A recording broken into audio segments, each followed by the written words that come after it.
அன்பர்களே, உங்கள் அன்பு ஜோதிடர் சிவ ஜோதிராமன். இன்றைக்கி நம்ம என்ன பார்க்க போகிறோம்னா, பொதுவாக நம்ம ஜாதகத்தை எடுத்துக்கிட்டு ஒரு ஜோசியரை பார்த்து அதில் உள்ள பரிகாரங்கள் செய்கிறது அது சரியான முறை தான், இல்லையான்னு சொல்லலை.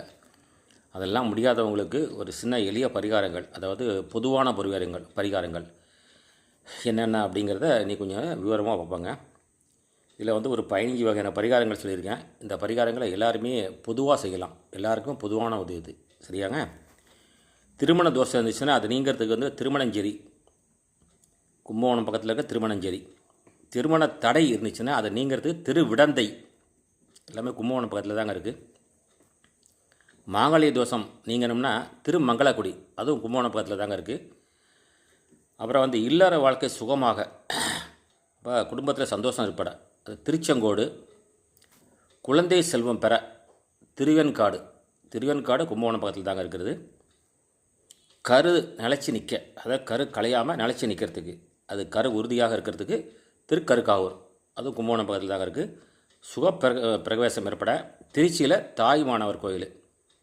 சங்கடங்கள் போக்கி நன்மை ஏற்பட சரபேஸ்வரர் திருபுவனம் கும்பகோணம் பக்கத்தில் தாங்க இருக்குது. அதுவும் கல்வியில் மேம்பட, அதாவது நல்ல கல்வி பிள்ளைங்களுக்கு வரணும்னா கூத்தனூர் கோயிலுக்கு. அப்புறம் நம்ம படித்து நல்லா பட்டம் பெறணும், அதாவது பட்டம் பெறதுன்னா எல்லாருமே படிக்கிறாங்க இல்லைன்னு சொல்லலை, அதில் நல்ல உயர்நிலை அடைகிறதுக்குன்னா பட்டீஸ்வரம் கும்பகோணம் பக்கத்தில் இருக்கிறது. நல்ல செல்வம் பெற, எல்லா வகையான செல்வம் பெறத்துக்கு திருவாடுதுறை கும்பகோணம் பக்கத்தில் தாங்க இருக்குது. அதுவும் அப்புறம் லக்ஷ்மி கடாட்சம் பெறத்துக்கு, லக்ஷ்மி கடாட்சம் பெற திருநின்றவூர், அதுவும் கும்பகோணம் பக்கத்தில் தாங்க இருக்குது.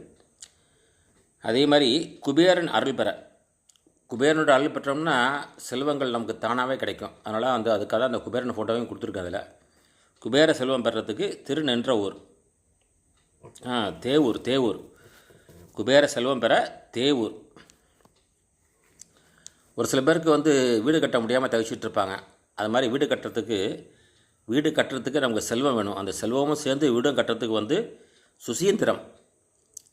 சுசீந்திரம் போயிட்டு வந்தோம்னா நம்ம செலவுகளை கட்டுப்பாடை அதில் மிச்சம் பண்ணி அந்த வச்சு காசுக்கு அந்த வீடு கட்டுறதுக்கு, இல்லை கையில் செல்வம் இருந்தால் கூட கட்ட முடியாமல் தவிக்கிறவங்களுக்கு, அப்படியே கட்டிக்கிட்டவங்களுக்கு தடைப்பட்டு போகிறதுக்கு, இது எல்லாத்துக்குமே சுசீந்திரம் போயிட்டு வந்தீங்கன்னா வீடு கட்டுற வேலை நமக்கு திருப்தியாக நல்லபடியாக முடிஞ்சிருங்க.